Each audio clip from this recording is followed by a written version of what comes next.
आओ बच्चों, कहानी शुरू करते हैं। नीनो के साथ हर कहानी में एक नया सबक। एक रंगीन और खुशगवार सी छोटी बस्ती थी जहां हर तरफ जिंदगी मुस्कुराती थी। बच्चे गलियों में खेलते।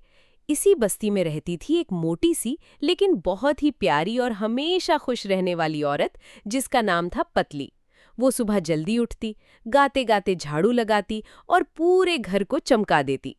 दूसरी तरफ उसका हस्बैंड था, एक बहुत ही पतला और कमजोर सा आदमी जिसका नाम था मोटा। वो अक्सर कुर्सी पर ढीला सा बैठा रहता, गहरी सांस लेता और कहता, पतली, मुझे लगता है मैं कुछ नहीं कर सकता, मैं बहुत कमजोर हूं।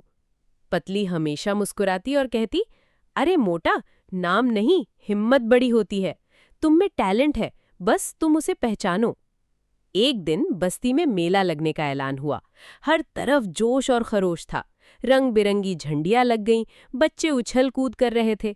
पतली ने फौरन मोटा से कहा, तुम भी मेला में हिस्सा लो।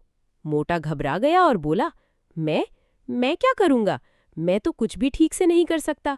पतली बोली, तुम्हें याद है तुम बचपन में पतंग बहुत अच्छी उड़ाया करते थे? मोटा ने धीरे से कहा, हाँ। उस दिन के बाद रोज शाम को दोनों छत पर जाते और मोटा पतंग उड़ाने की प्रैक्टिस करता। शुरू में पतंग बार बार गिर जाती, डोर उलझ जाती, कभी फट जाती। मोटा मायूस होकर बैठ जाता, मैं नहीं कर सकता। लेकिन पतली उसे उठाती और कहती, हर बार गिरना सीखने का हिस्सा होता है। दिन गुजरते गए और मोटा की प्रैक्टिस बेहतर होती गई। अब वो पतंग को कंट्रोल करना सीख रहा था। उसकी आंखों में कॉन्फिडेंस दिखने लगा। फिर मेला का दिन आ गया। पूरा गांव रोशनियों से जगमगा रहा था। हर तरफ आवाजें, हंसी और खुशी का माहौल था। जब मोटा की बारी आई तो कुछ लोग हंस पड़े। ये पतला सा मोटा क्या करेगा? मोटा का दिल जोर जोर से धड़क रहा था। उसने पतली की तरफ देखा। पतली ने मुस्कुराकर कहा, तुम कर सकते हो। मोटा ने गहरी सांस ली और पतंग को हवा में छोड़ दिया। तेज हवा चल रही थी, लेकिन इस बार मोटा तैयार था। उसने डोर मजबूती से पकड़ी, पतंग को ऊपर ले गया और दूसरी पतंगों को काटना शुरू कर दिया। आसमान में रंग बिरंगी पतंगें लड़ रही थीं और मोटा सब पर भारी पड़ रहा था। लोग हैरान रह गए, फिर जोर जोर से तालियां बजाने लगे। कुछ ही देर में मोटा की पतंग सबसे ऊपर थी। वो जीत गया। मोटा की आंखों में खुशी के आंसू आ गए। वो पतली के पास गया और बोला, ये सब तुम्हारी वजह से हुआ। अगर तुम मुझे हिम्मत ना देती तो मैं कभी ट्राई भी नहीं करता।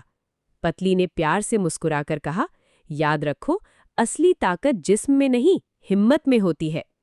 उस दिन के बाद मोटा बदल गया। अब वो कॉन्फिडेंट था। शाम के वक्त सूरज ढल रहा था। पतली और मोटा साथ साथ चल रहे थे।